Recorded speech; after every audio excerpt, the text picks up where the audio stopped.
Pleased to welcome into the studio our third special guest on the red armchair, and he's named Damien Kinnamot, who is the Singapore Turf Club chief starter. Damien, great to have your company. Thanks for joining me. Thanks for having me, Nick. How's things? Yeah, good. Doing well.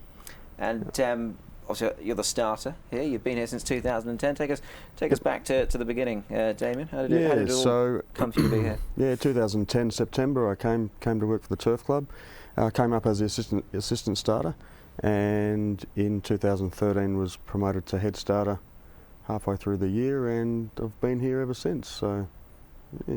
And obviously a man of your experience, a lot of that derived from race riding. You're a native of Western Australia, obviously a part of Australia that Singapore has such a close connection with. Yep.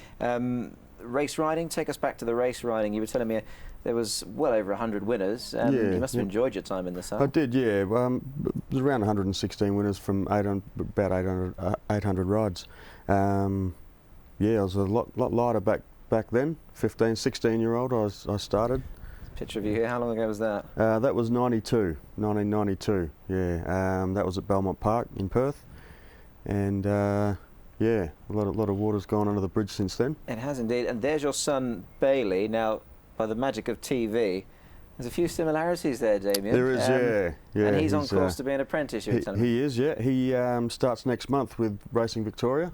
He's made it through to the final five that they've selected, and he's got a bright future ahead of him. Looking forward to that for him. Absolutely, I'm sure you are, and obviously you strike me as a very proud person in whatever you do, your job and your vocations, your sports and everything else that you partake in. But having known you for the last 3 years or a little bit more, you always speak very highly of Bailey and what he's done in the saddle, and he's come on leaps and bounds. He has, yeah. He moved over from Perth to Melbourne 2 years ago to Julian Welsh. Julian's very well known for being one of the best horsemen in Australia, and I think that's really contributed to his progress. Like, he's over the 2 years to be able to get into the academy now. It's I put a lot of that. I'm playing dad with this one, having worked with the apprentices for a lot of years here.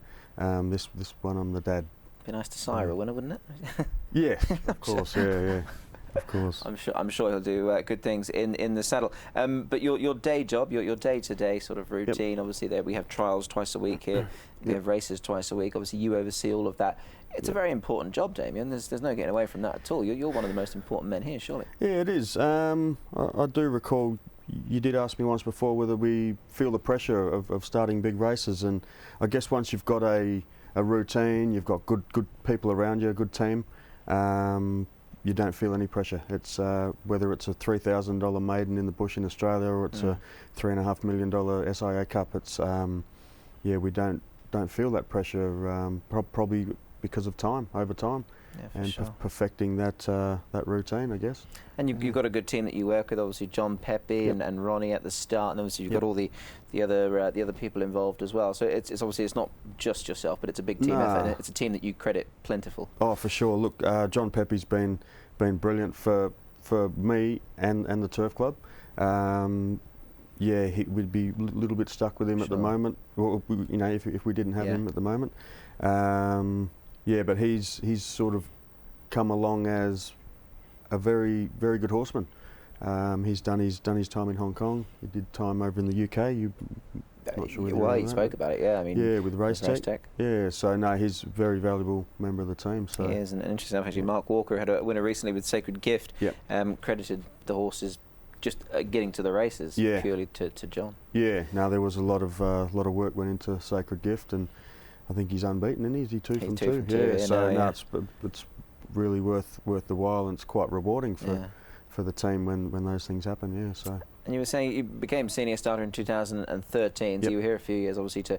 Who did you work under before you became senior starter? Dale Jeffs was the head starter when I came, and now Dale's he's the head starter in Sydney for probably the last, I'd say the last maybe 5 years at least. He would have started some good ones. Who, him or? Yeah, him. Yeah. Look, I remember standing next to him, next to Dale at Randwick. I think it was when Chautauqua won his first TJ. He went on to win 3. So when I look back over the racing records, there I am, you know, standing next to Dale. So yeah, no, Dale's gone on from here to do what he's doing now in Sydney, and yeah, it's a very good job for him. And talking of records, one man that was continuously breaking records here and has gone on to break more records in Hong Kong and ride winners elsewhere was the great Joe Moreira. I know he became a very good friend of yours. And what about the night he rode 8 from 8 rides? That must have been Yeah, quite that was something. amazing. Yeah, and I can just that the Craig Evans' last call was a horse called Ferretti. Yeah, I could just remember basically the whole length of the straight, as we can see on the screen now. In Craig's voice, I could hear that he didn't think he was going to get there. Halfway up the straight, then he actually, the horse just picked up. Joe just, I don't think anyone else would have won on that horse that night. No way. He was and is magic, isn't he? Oh, he's magic. All right, yeah. And you couldn't help but get the well, it's not a selfie, but the Yeah, photograph. look, it's. See, Joe helped a lot with the academy as well, with the apprentices. He never shied away from helping mechanical horse work. He came in and gave one of the best life stories that we've ever heard. Took us right back to his childhood, and he was told that he'd never make it. Yeah. You know, and to see what he's gone on to do, even that would have been about 7 or 8 years ago. He did that talk, and to see what he's done now is just amazing. Yeah. So I'd love to meet the chap that told him that. But well, the guy that told him that, and Joe can correct me if I'm wrong, but I believe it was the same guy. 12 months later, Joe rode his first Group 1 winner for that guy. Is that so? Yeah. So he was an owner.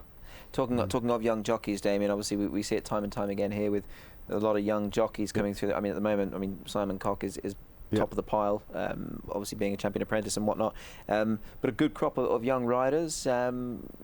Just if I had to ask about a few of them, obviously we've got the likes of Simon, Zyrul, Shafrizal. There's a few names there. Young Iskander, he's just come back from a broken leg. Zyrul, who spent a few years over in New Zealand, he's starting to really hit his straps. I think he's already ridden 4 winners in the first month.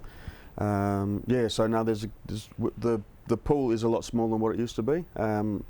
We'll go back probably 5 years. We had, I think, 37 apprentices riding races in 2015. So to have around 10 Nearly to 12 as many of or them, more than senior jockeys. Yeah. Wow. Yeah, it was a big pool. But no, it's good to have that smaller group now, and gives them a lot more opportunities too. You know. It does. You can dedicate your time along with Matt Pumper to their progression. I'd love to sit here and chat all day, Damien, but we are running slightly out of time to an extent. But you enjoy your time here, for Damien sure. Kinnemont. You've been here obviously 8-9 years now, so 10 9 years and a nearly. half. 9.5 nearly. Still enjoying it as much as ever. Yeah.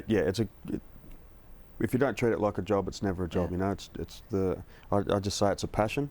We love coming to work. We love working with the horses. We love being around the industry participants. You know, it's we consider a lot of them our friends. I guess you know we are racing officials, but we try to keep that good relationship with everyone. So it gets the job done a lot better. And what, if I had to ask you, was the one thing, if you can walk away from the start and say, yeah, we aced that, what would that entail? Just getting them all in nice and smooth, getting them off in one good line and job done, I suppose. Yeah, look, when they all walk in, they all stand there and the jockeys are all quiet and we press the button, they all jump out straight. That's perfect.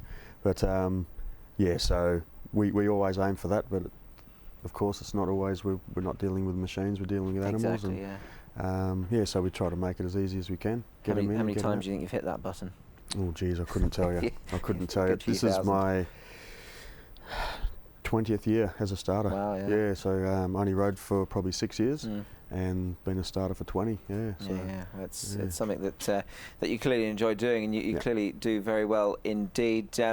We got back-to-back meetings this week. How do you cope with them? Just finally, I mean, Friday nights getting into Saturday mornings. You're not getting any younger, Damien. So does it get any harder? That's true. That's true. No, it doesn't get any harder, Nick.